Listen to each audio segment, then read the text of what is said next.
will. I'm sure we will. And Bobby J was telling me before, I know amongst of all the great performances that you've had during your career, you did the concert for Nas for the anniversary of Illmatic. What was that experience like? Ooh, man, it was surreal. You know what I'm saying? Like, I grew up on this album. Just to be able to have the opportunity to play this live was just so bugged out. You know what I'm saying? And it was so cool, man. Like, Nas was the chillest person.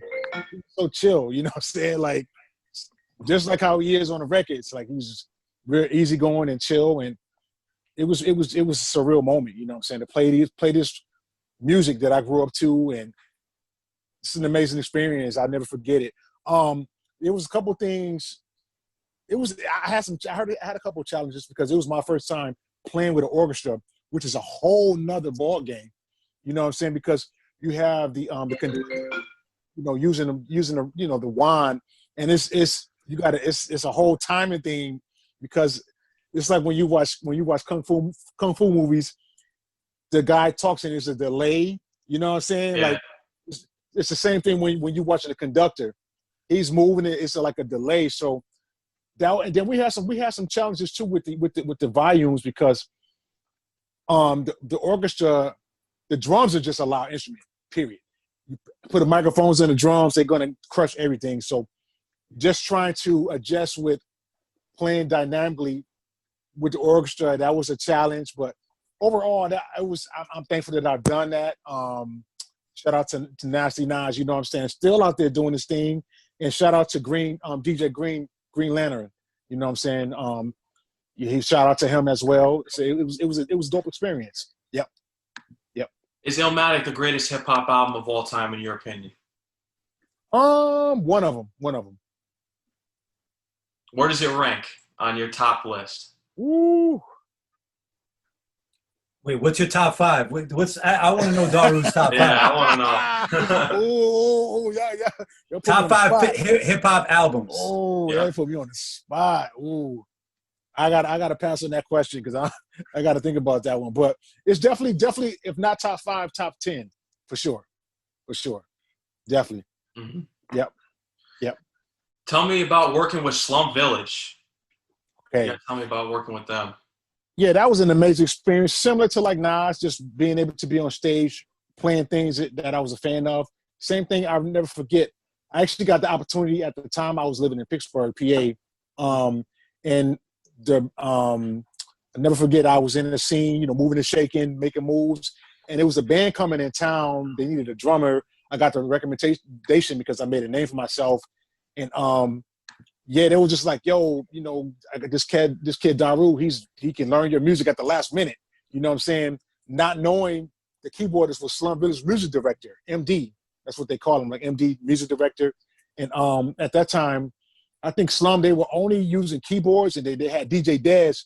Shout out to Dez from the D. He was a DJ, and sometimes Dez would rock percussions and play drums, not through the whole set, but then Ab would rock keys. So at the Dilla transition 2006, Slum, they wanted to turn a new chapter, you know what I'm saying? And they wanted to start performing certain festivals, Essence Festival, and certain festivals where you need a live band. And Ab was like, yo, I got the perfect drummer. So brought me in late 2006. I became the Slum Village. I wish I had been around when Dilla, was in the mix, but it was an amazing experience just playing records that I loved, that I was a fan of, you know what I'm saying? And Dilla was in his prime. Unfortunately, he passed away, but it was just such an honor to play that stuff live. So that's how that came about. Yeah. What's the song that gave you goosebumps that you were able to play live of something that you grew up with? Fall in Love. You know what I'm saying? Like, Ooh, love that song. That record is crazy. Like, I never forget when.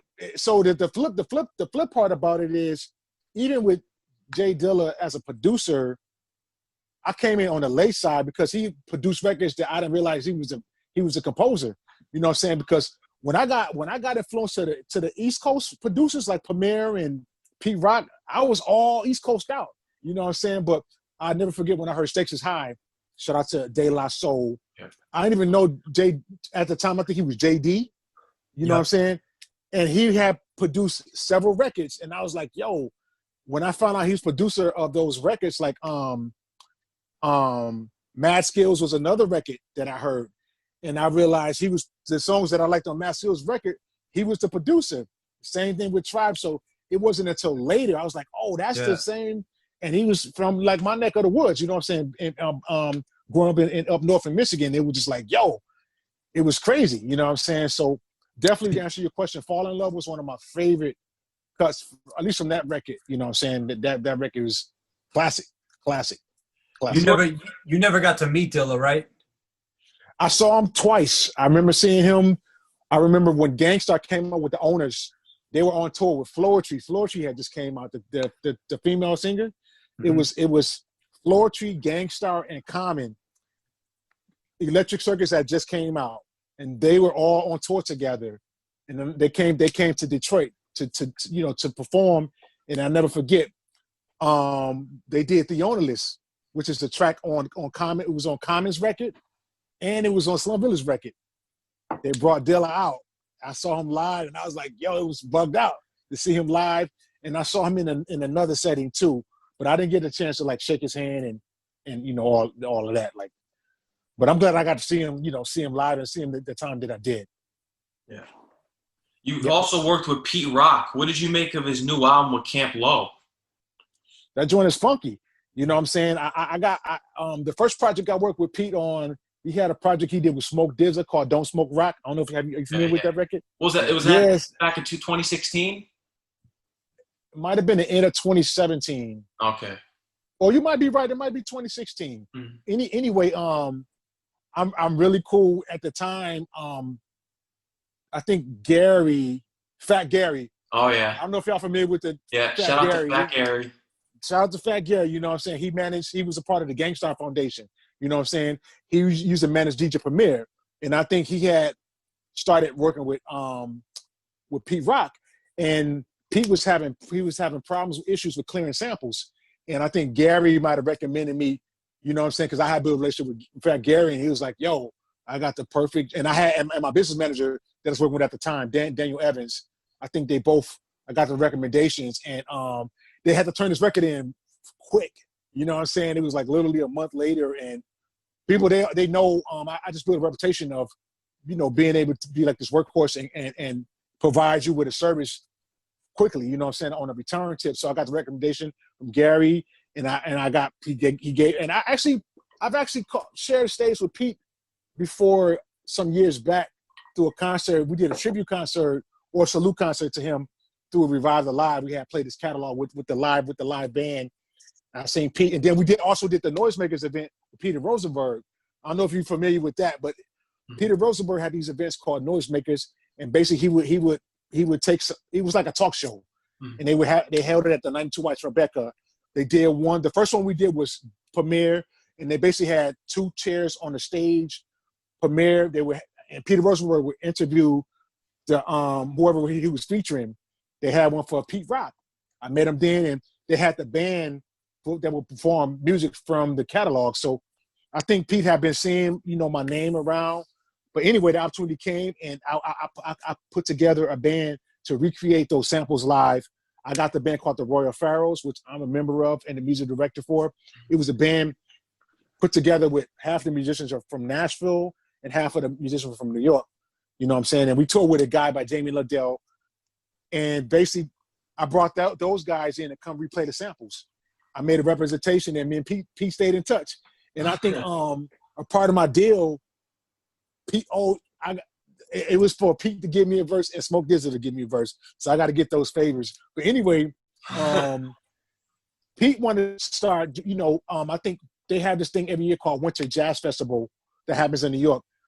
And I think Pete Rock was asked to perform. And to make a long story short, there was recommendations on who to put in the band, and I was one of the first recommendations because I'm the music director. People know that I know all these different musicians, and to make a long story short, I got the opportunity to be his music director, also be a catalyst for giving him the musicians on who to put in the band. So we've been together for 2 years. We played at the Blue Note.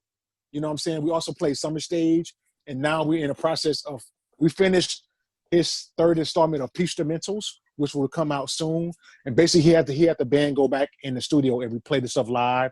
So that's my relationship Shout out to Pete Rock, you know what I'm saying? The legendary Pete Rock, you know what I'm saying? So that's how that came about. Yep. Yep. From here, would you guys make another project, you and Bobby J? Absolutely. Yeah, this is only volume 1. You know what I'm saying? I would love to, man. I would love to. But yeah, I would like to make like a real. I would like to make a full album. You know, like for us to sit down and really make an album. You know what I'm saying? Like something where, the Daru's drums were a component. You know, maybe add in someone like I'd love to have Borum work with us. You know, have other musicians come in and really just expand on what we did initially, like not take away from what we've done, you know what I'm saying, because I think people like the rawness of what this project is, but I want to make music with Daru as long as he's willing to make music, you know? Yeah, I'm down too. Yeah, so we hoping that this will start I won't say like a movement, because that's that's what people, but we just hope that we can inspire the next generation, up and coming youth that didn't get it, that missed out on that golden era of some of the beginnings of this part of hip hop, where the breaks, the DJ would get the breaks and the MCs, and it goes back into like when you watch the BET Awards and they would have the cipher. Yeah. You know what I'm saying? They have Premier just playing breaks, and basically back in the days, if you couldn't freestyle, you weren't considered like a true MC. So Bobby J is bringing that element back. Yeah. You know what I'm saying? Just being able to, although most of the stuff that we did were written. Even Bobby's talking voice sound like he rapping. So he's always freestyling when he talks. Kind of, not really, but kind of. I have a question for Daru. Yeah. And Bobby, you can chime in on this as you're an MC, being an MC yourself. What the hell happened to the art of hip hop with this generation out here? What happened to it? There's some pros and cons. The pros is hip hop grew. You know what I'm saying? It grew, and you have your different styles of hip hop. Just like in jazz, you have your smooth jazz, which is like the Kenny G, you know what I'm saying? You're chilling with the shorty. Then you have your straight ahead jazz, which is your swing stuff. You know what I'm saying? Like Miles Davis, that type of vibe. So the same thing with hip hop, it grew. So now you have the trap hip hop, you know what I'm saying? Which is a certain Southern style, you know what I'm saying? And then you have your new school. But I think right now the downfall is hip hop it became mainstream, and I don't think it's enough. It's not a balance to me. I don't think it's a balance, or that's being brought to the radio standpoint, because I think you have this beat community like in LA, where you have like Mad Lib, you have the Knowledge, you know what I'm saying, the DiBiase's, and then you have a beat community in New York. I just think that the radio stations, they only really playing the top 40s or what's popular. So I just think that they're not shining a light on all of the different variety. Like in the 90s, underground, that was the thing. You know what I'm saying? That particular East Coast sound, and then you had your West Coast vibe. So it was an even balance. And I feel like the West Coast vibe was kind of like a mix of, I just think the South is its own thing, because I'm thinking about like the Hot Boys, and when Master P came out, that was a whole different vibe, you know what I'm saying? And now everything is like EDM, you know what I'm saying? But thankfully we have some people that's bringing it back to the forefront. Like you got Kendrick Lamar that's using the live musicians, and they fusion it together. And there's some other people out there I'm drawing a blank on. But Bob, you want to chime in this question too? Yeah.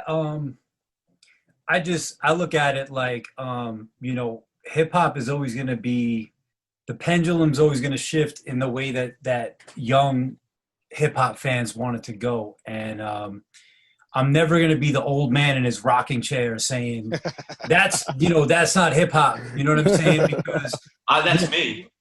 Look, because just to contextualize it, you got to look at it like this. When KRS-One and Public Enemy was out, there was people that grew up on Motown and said, that's not Smokey Robinson. Like, what is this? This is noise.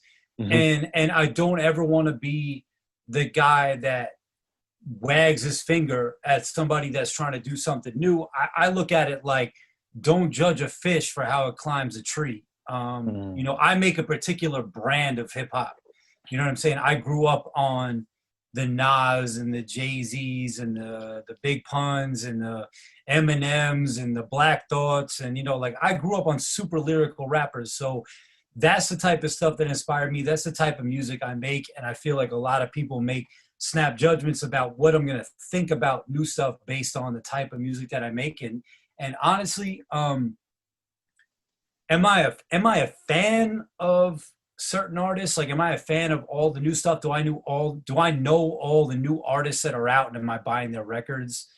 No. Does that mean that I don't? Does that mean I don't like it?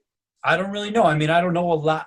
There's a lot of stuff just goes in one ear out the other. A lot of stuff I just honestly don't even know about. You know what I'm saying? Like, I know Travis Scott is the biggest artist in the world. I probably know like 2 or 3 records, and that's not like me dissing him. It's just I've never sought it out. So I really have no idea. Like, I'm not going to be the dude that sits here and be like, yo, dude's a whack, like F mumble rap, blah, blah, blah. Like, that's, I don't want to be that guy, because I understand that the focal point isn't the same as the type of music that I'm making. The type of music I'm making is, I want you to hear what I'm saying. I want you to understand what I'm saying. I want you to, you know, I want you to absorb the lyrics and understand that, like, I'm essentially standing before you saying, I'm nice. I want you to know I'm nice. And, you know, that's what's important to me. Whereas, you know, somebody like, you know, a Young Thug or whoever, you know, whoever you want to throw in there, you know, artist A, B, or C, whoever you want to fill in the blanks with, their focal point may be, I'm doing a festival in front of 100,000 people, and I want to make the type of records that make people jump up and down and scream at the top of their lungs. You know what I'm saying? And standing there spitting a bunch of rhymes isn't going to do it. You know, they have those catchy hooks. They have those melodies. They make the type of records that make, you know, college kids want to have a good time. And honestly, I don't have a good time. Look, and I get where you're coming from. Don't think I'm trying to, you know, like counter your point. No, not at all. My thing is there's nothing wrong with that. There's nothing wrong with hip hop music that people can have a good time to, that people can party to, because you have to remember, hip hop started in the party. You know what I'm saying? The original hip hop records were not Rakim. It was call and response stuff. You know what I'm saying? Like the original MCs were essentially the DJs. You know, you look up guys like Grandmaster Flowers, guys that were, you know, literally invented to throw your hands in the air and wave them like you just don't care. You know what I'm saying? Like, that came from the DJs. Like, so people got to understand where this culture came from. Like, it came from the party. People wanted to dance and have a good time. And there was an evolution that took place, you know, from the, you know, the original MCs to guys like Melly Mel, to guys like Grandmaster Caz, to guys like Rakim. Like, people didn't come out just saying super lyrical shit. So, you know, as a fan of lyrical hip hop, I understand that, you know, not everything is going to be the super serious thing. Like, there's got to be a balance. And back to what Daru was saying is, the problem is when you only hear one type of thing. You know what I'm saying? If you turn on the radio and you only hear the ignorant turn up, and that's all you hear when you turn on some of these New York radio That's the problem. That's the problem, Yeah. because the truth of the matter is, we live in an age where there's more music than people even know what to do with. There's more music to consume than people have time. So I would argue there's more good hip hop out there right now than ever before. It's just people don't want to go down the rabbit hole or have to put in the legwork to find it. They want the tastemakers and the curators to put it in front of them on a plate, like, here, listen to this. And that's part of the problem too, is that, you know, there's gatekeepers and there's people that hold good artists back because of their own personal taste. You know what I'm saying? Yeah. So like, it's a complex issue, and I'm not one of those like, oh, I hate new hip hop music, because I think there's a lot of good music being made. And I think in order for the art form to progress, there's got to be people that go against the grain. There's got to be people that rebel against stuff, because it's almost like punk music. You know what I'm saying? Like rock music was one way until the Sex Pistols came out or the Ramones came out and said, you know what? You're making all this melodic, heavy chord, you know, classically trained music. We're going to play 3 chords and scream. You know what I mean? And in a way, that's kind of what, you know, the new generation of rap is like. It's like for so long, the prerequisites were, you gotta be lyrical. You have to be this. You have to be this. You have to be this. And these young kids are like, you know what? I'm gonna wear tight pants, color my hair, and I'm gonna mumble. Put 50 tattoos on your face. I'm gonna jump around on stage and like understanding how the punk movement and all that stuff came about. There's a lot of parallels, man. Like, I don't think people really see it, and I don't think the artists that are, you know, you're a huge Kiss fan. You know what I'm saying? Like, think about how many people hated Kiss. Yeah. Like just look at it. When you look at it from that perspective, it kind of changes things. And I'm not 100% sure whether these kids are aware of it. I just see a lot of parallels between what happened in rock music in the 70s with the punk music, with the punk movement, and what's happening today in hip hop. It's like, it's a rebellion. It's, you know, it's pushing back against what people are saying hip hop can and can't be. And to a certain degree, I respect that. You know, I respect that. Yeah, I want to add to that too, Bobby. I think another problem is a lot of people, they're not being authentic. You know what I'm saying? That's what we saw. So when you had Kiss, although you may not like Kiss, it's only one Kiss. You know what I'm saying? They came out with a thing that was them. And in this industry, because it's the game has been, you know, the playing field has been leveled. Anybody can go to the Guitar Center and get a mixing board or get some equipment, and then they can call themselves like a, you know, this platinum producer, or not even but you know what I'm saying? It's because of the machine. Nobody's pushing each other, and that's what I'm missing. The artists, they will push each other, like, you know what I'm saying? Because everybody wants to be the best. So it's like, all right, if you're gonna do the mumble rap, be the best mumble rap, or bring something to the table where you can challenge with all these levels.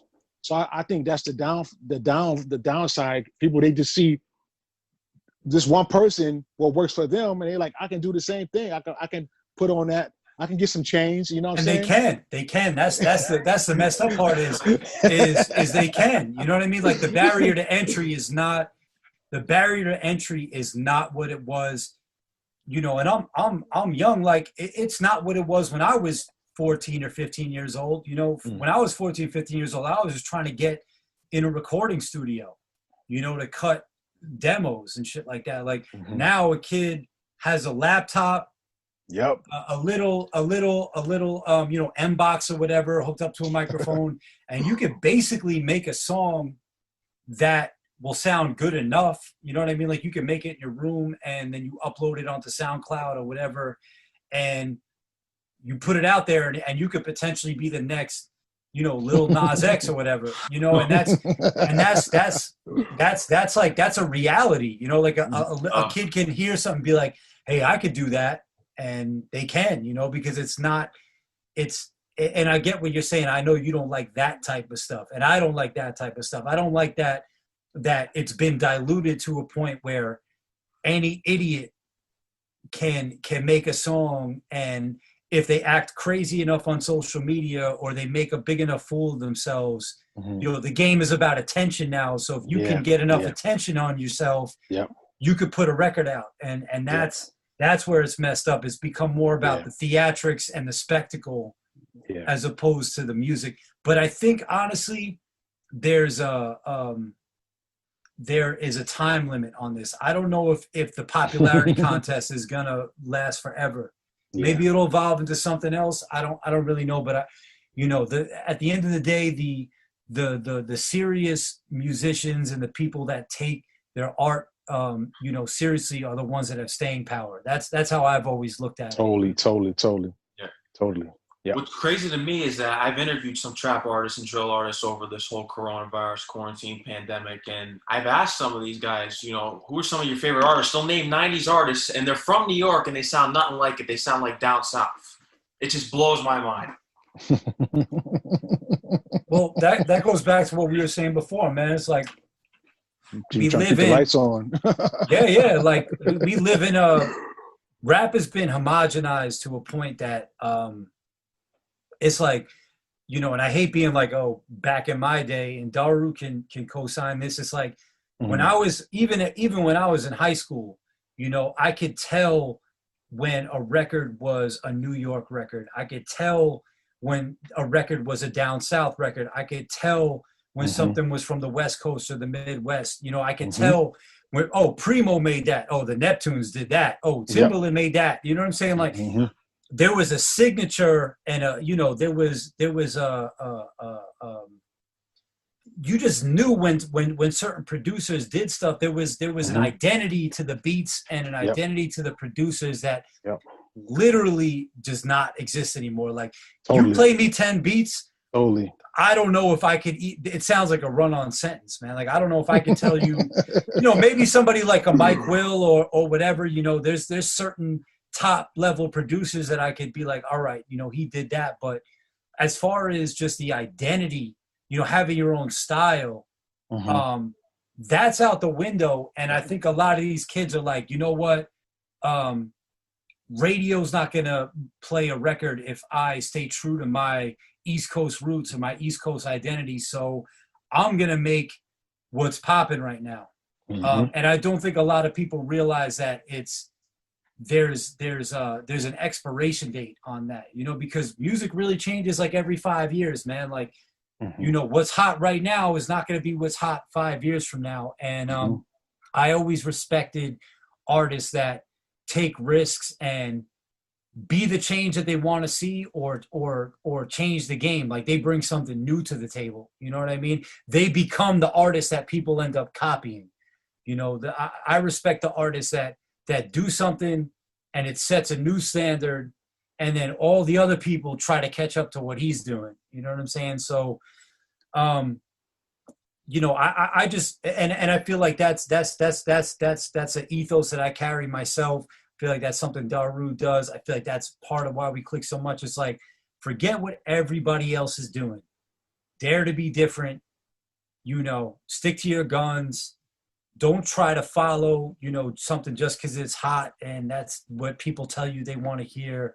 You know, eventually, you know, if you keep your head down and you work hard and you build a following doing what you do best, you know, people will start to take notice. Sometimes it's a longer road and it's harder, but you know, I at this point in my career, I could never make a trap record. I could never make a drill record. It would sound contrived and it would sound stupid, you know? So I'm not even going to try and go in that direction. What's your view of the Brooklyn drill sound that's buzzing out here right now? Because I know we speak of artists sounding like their region or where they come from. Could we say that this is actually an authentic sound that's newly made out of Brooklyn, the Brooklyn drill sound? Are you asking me? Yeah. I don't really know. Could jump in on this too.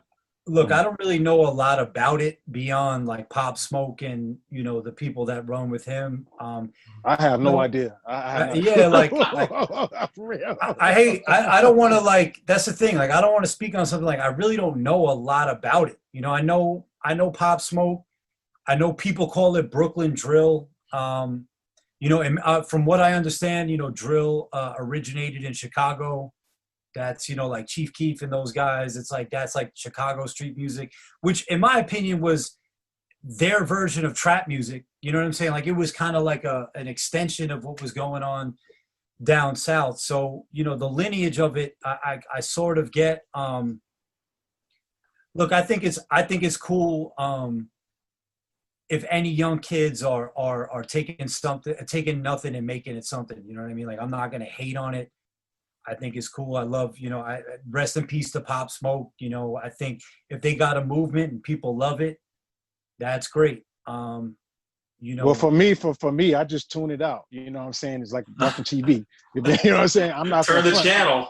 Turn the channel. That's it. You know, and I'm not gonna even hate on it, but I'm just like I'm good. Yeah. And keep it simple like that. You know what I'm saying? Because at the end of the day, you know, you get what you put out. You know what I'm saying?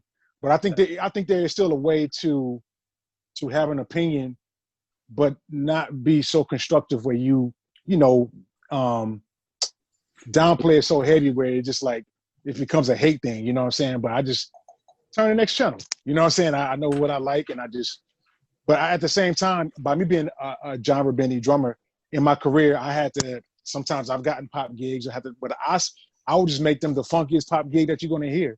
You know what I'm saying? And just to coincide with Bobby, because I do, oh shoot.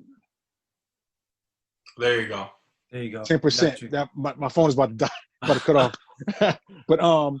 But just I remember hearing like Nas on, like, you go from Illmatic, It Was Written, then the next album, you start hearing Nas rap on some different type of beats that were not as. Now. But he stepped, but the record still sounded like Nas. He stepped up to the plate. Yeah. He made it a Nas record with his flow. So I would say the same thing, Bobby. If you had the opportunity to do a trap record, it's still going, you know, I'm sure you'll find a way to still, you know, make it Bobby J. I don't think he wants to do that, right, Bobby J? You don't want to do that. I think it's honestly, yeah, I think about that sometimes. Like, you know, I don't think I would turn down an opportunity if it was there. I think it's more or less it's a lot of drill music, trap music like that. That's heavy street music, you know. So subject matter wise, like, you know, I can't relate. You know, I'm not from that. So, you know, if I was gonna make a record like that, it's just got to be something that is me and something that's authentic. You know what I mean? You might get that feature. You might get that ill 10K. Yeah. That's how they was doing back in the day. So I'll give you 10K. He'll be wearing skinny jeans. Yeah, because I remember paying dues, and even, you know, living in New York, everything is expensive. Sometimes you just got to take what you can get. And I took a couple gigs, but like I said, I just made them as funky as I could. But I'm thankful that I was able to get in the position where now I don't, you know, I can pick and choose. You know, sometimes I would still do things, but I'm knocking on wood.